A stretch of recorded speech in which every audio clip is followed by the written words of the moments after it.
अस्सलाम वालेकुम। आपको पता है कि मैं जो है ना आजकल बहुत ही ज़्यादा अच्छा लग रहा है कि मैं जो एक सिर्फ एक आयत पढ़ती हूँ, उसका तर्जुमा पढ़ती हूँ।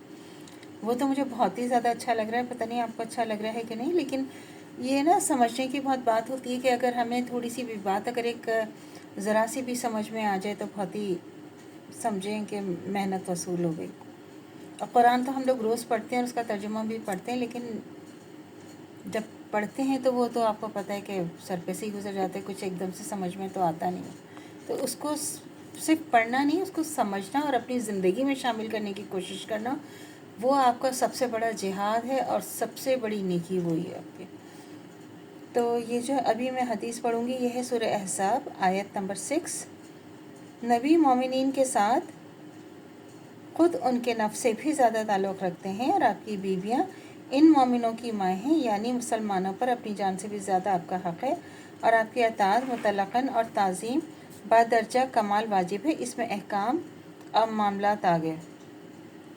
ये जो है ना, ये आप देखें कि इसमें ये बहुत छोटी सी आयत है, लेकिन जो नबी हमारे जो नबी हैं ना, उनकी जो हमारी माएँ हैं, जिन जो मोमिनों की माएँ हैं, मुसलमानों पर अपनी जान से भी ज़्यादा आपका हक़ है, आपकी अताअत मतलब ताज़ीम हमें जो है ना हमारे ऊपर वाजिब है कि हम उनकी अताअत करें।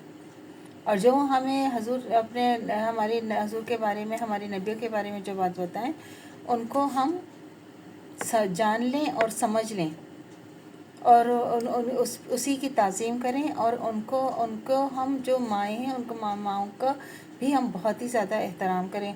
ये जो है इसीलिए इसके अंदर देखें ना, अगर जब हम तर्जुमा पढ़ते हैं बार बार, ये हमारे ऊपर वाजिब है कि हम करें और इनके अहकाम और मामला जो भी हैं हमारे ऊपर वाजिब है कि हम उन पर अमल करें।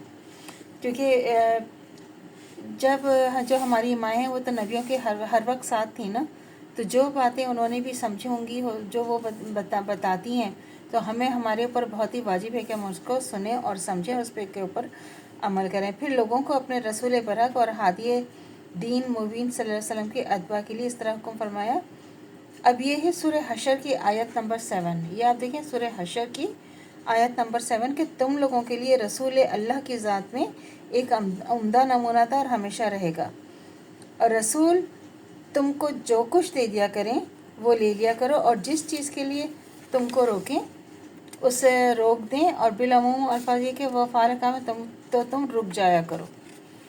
अब ये जो सूरह हशर की आयत नंबर 7 में देखें, जिसमें हमारे तो नबी ने भी हमें अमली नमूना पेश किया ना कि वो ख़ुद भी वही काम करते थे जो अल्लाह ने हुक्म दिया, और जिस चीज़ से मना फरमाया तो हमें सुन्नत से भी तो ज़ाहिर है ना, सुन्नतों से भी ज़ाहिर है कि हमारी नबी ने हमें किन चीज़ हलाल खाने का हुक्म दिया, हराम खाने से मना किया, किसी को नुकसान पहुंचाने से मना किया, किसी की एक ज़मीन पर कब्ज़ा करने से मना किया, किसी का दिल दुखाने से मना किया, और बच्चों के ऊपर गुस्सा करने से मना किया, और लोगों के ऊपर रहम की तलकीन की ना।